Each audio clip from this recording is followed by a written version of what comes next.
We are days away from a possible federal government shutdown. Lawmakers are preparing to return to Washington for the first of what will be several days of potentially tense voting with an uncertain outcome.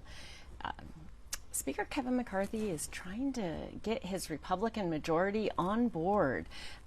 He faces a very rebellious right flank that is pushing for steep spending cuts. The level of spending cuts Speaker McCarthy has been unable to deliver. There's a lot of resistance, not just from Democrats, but of course from his own rank and file Republicans. Hard right wants a level of spending that they say Speaker McCarthy agreed to back in January.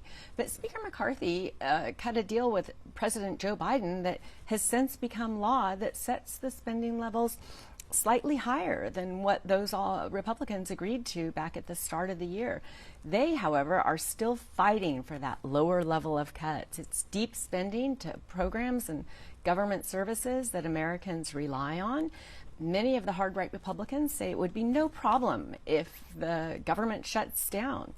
There's just days to go. A shutdown would happen if the Congress cannot pass its spending bills by Saturday. October 1st, Sunday, is the start of the new fiscal year, and that's when we would begin to see government closures.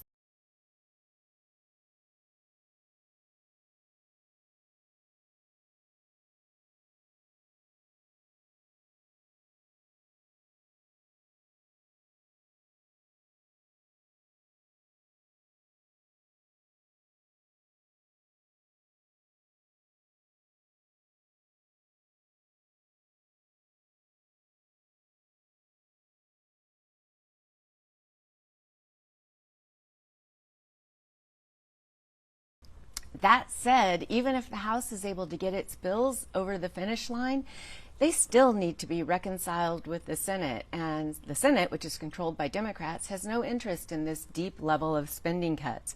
In fact, Senate Republicans and Democrats have been working together to pass their own bills at slightly higher spending levels. So at some point, the House and Senate are going to need to come together and reach an agreement. That seems highly unlikely in the days left, which is why Washington is bracing for a federal government shutdown as soon as this weekend.